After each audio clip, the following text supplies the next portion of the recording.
This woman has battled for 13 years to get justice for her murdered daughter. I'll never ever give up, never. Till my dying day, and as long as I'm still drawing breath, and as long as there's someone to listen, I'll keep on going. She knows who the murderer is. This man, who persuaded the courts to acquit him, then, when it was legally safe, boasted he was the killer all along. He got away with a lot, really. He'd got away with killing my mum.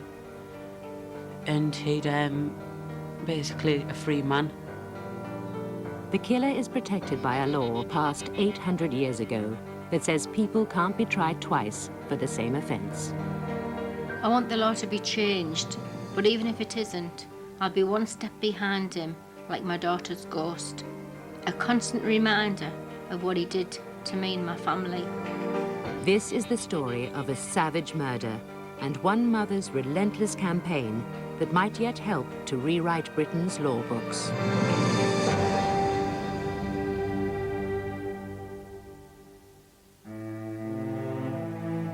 Julie Hogg was 22, a devoted mother and in daily contact with her family.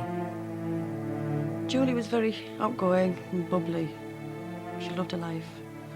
When she was younger, she was quiet and shy, always around her mother. She had a really good sense of humour. She was quite funny. She was like caring, really caring, quiet, and a person who wanted things to be done right. But as a mum and a little housewife, she was all right. She'd drive home, and within 2 or 3 minutes she'd be on the phone for nothing of importance. It was just their nature. She didn't like to be by herself. Julie was a teenage bride. On the day she married Andrew Hogg, the sun shone on them both and life looked good. They seemed to be very much in love and looking forward to the future together. But by autumn 1989, the marriage which began in such hope was in trouble. Julie and Andrew split up. Their son Kevin lived with her. Early on November the 16th, after a night shift delivering pizzas around Teesside, Julie was due in court for an important separation hearing. Kevin was with his grandparents. I telephoned Julie at 7:30 on the morning of the 16th of November. And when I got no reply, I just thought she was in deep sleep and hadn't heard the telephone. So, after being ringing quite a while, I decided just to drive down to the house with Kevin. Knocked at the door, shouted through the letterbox. All the curtains were closed, doors were all locked. My gut feeling told me straight away something was wrong. I don't know, I just had this feeling. I just didn't know what to do. I went and got my son out of work to come and break in the back door. Room by room, everywhere was very, very tidy, which was out of character for Julie. She was quite an untidy person. I mean, she would get out of bed in the morning, throw the duvet back, and then shake it back over on the night. But the bed was made, everywhere was tidy. And that aroused his suspicion even more. So I telephoned the police then. They said she might have gone out, you know, be with some friends. The best thing for me to do was to go home and wait for her to phone. One policeman said, she's a typical case. She's due for a legal separation. She got fed up, walked down the road and hitched a lift to London. No. I knew what Julie was like. You know, she knew deep down there was something wrong. She hadn't just gone out for the nightclub, as the police thought. Maybe she'd been to a nightclub and stayed somewhere. She knew it wasn't that. Julie's house remained as silent as the grave. Her parents repeatedly went to the police with their worries. As every agonizing hour passed with no news, their nightmare was only just beginning. We went to Stockton police station and we met the inspector who was in charge of the investigation, and we told him this is not somebody who's disappeared from home. This is somebody who's disappeared mysteriously, and I'm telling you, as a mother, something's happened to our daughter. And I felt that was the first time in 3 days that somebody finally took us serious.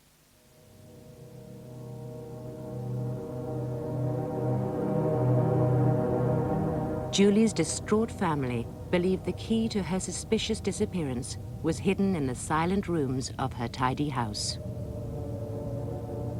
The officer in charge asked for a forensic examination of that house, which was carried out. And that was a detailed examination to establish whether any evidence showed of any harm had come to anybody. Police began their search some 4 days after Julie's reported disappearance. These video pictures of what they found have never been seen publicly before. Police told us they no longer had a copy of the tape. We've uncovered this one from elsewhere.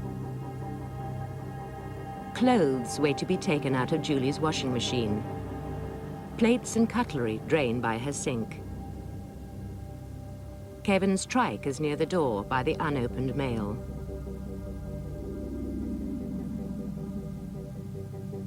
The house is eerily empty.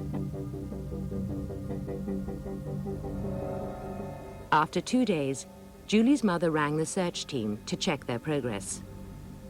I telephoned Julie's house, and one of the forensic team answered the telephone. And I said, "Oh, it's Julie's mum here." I said, "Have you found anything?"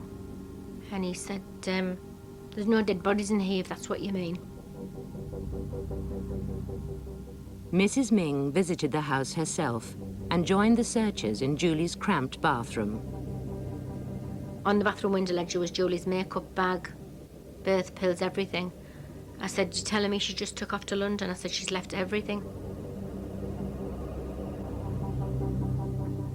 The longer the police poked about in Julie's possessions to little effect, the more concerned her family became.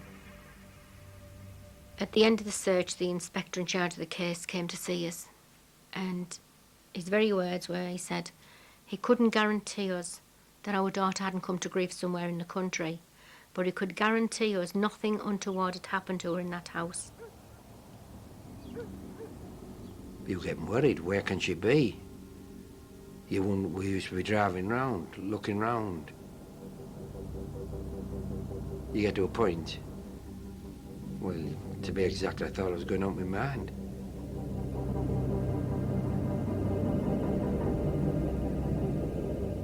The search over, Julie's house was locked up, and with it, a terrible secret the police had not found. Officially, Julie was a missing person. As Christmas approached, her mother and little son Kevin made an emotional television appeal for her to come home. Mummy. So I kept racking my brains to think, well, you know, why? If she has just took off as the police are suggesting, why would she do it? And I wanted to believe them because I wanted her to be alive. She would never just go off and leave Kevin, never at all. Never. But my gut feeling told me she was dead. Please, friends, anybody, just let us know you're alive, Julie, that's all.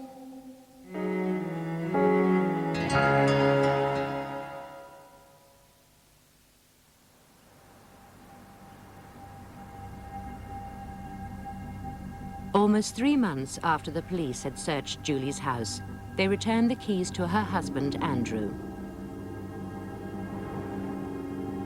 He and Kevin intended to move back in, but there was a problem. A terrible smell in the bathroom. Andrew called his mother-in-law for advice. I walked into the house. Since I'm starting to go up the stairs and could smell the pungent smell. Inside was screaming, "Please God, don't let it be Julie." But outwardly I was like slow motion, just going up the stairs, walked into the bathroom, and before Andrew and Julie had split up, he'd taken all the towels off around the bath, and I leaned over the bath to smell the wall, hoping that the smell would be from where they'd taken the towels off. And as I leaned over the bath panel like wafted against my knees, and the smell came out stronger, and I just bent down and just writhed one corner of it open, and it was under the bath. And I just ran down the stairs and screaming at Andrew, she's under the bath, she's under the bath.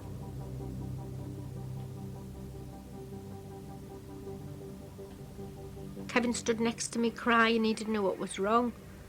And I'm screaming up to Andrew, please God, tell me it isn't. All I heard him say was, Jesus Christ, no. And he just started running down the stairs, and I just said, Dan, na. It was murder now. Ironically, police had stood barely 2 feet from Julie's body when this video was made.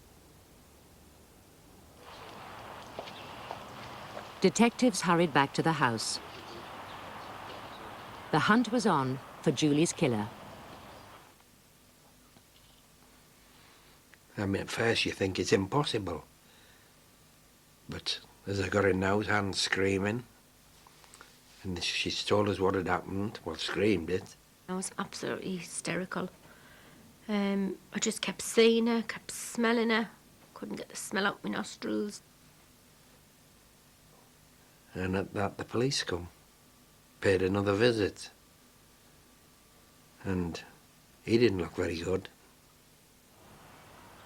27 Grange Avenue had finally given up its secret, some 80 days after Julie's killer pushed her naked, sexually mutilated body under the bath. We've established that 29 police officers had either searched or been present in Julie's house. No one found her watch, diary and cash card tossed suspiciously in the loft, and no one thought to unscrew the bath panel and look behind. Are you disappointed that your officers weren't able to find the body the first time? Naturally, from a professional point of view, and I'm responsible for the overall professional conduct of the investigating officers, there is a degree of disappointment. I just couldn't believe that they'd been in a 3-bedroom terraced house for 5 days, a team of forensic officers, and failed to find Julie's body. She's probably right to feel aggrieved about the fact that her daughter's body wasn't found by the police. However, I've no evidence, certainly in the papers that I've examined, to sustain the fact that the police did not take her reports very seriously. I still believe in my own heart. If Julie had a different kind of job, a different lifestyle, or she was somebody important, they'd have found her that week. Cleveland police paid Mrs. Ming £10,000 compensation after their failed search. But no amount of money could blot out the trauma she suffered and could never escape.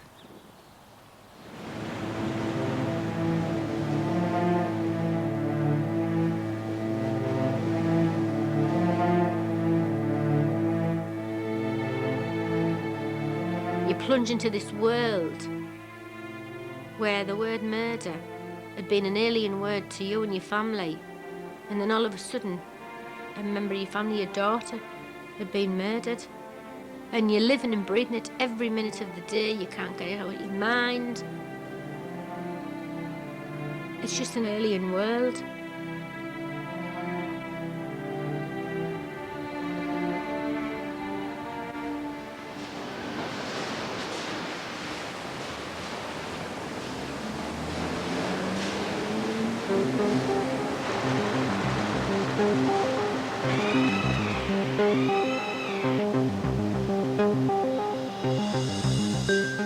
The dramatic discovery in Grange Avenue made the local evening paper's last edition.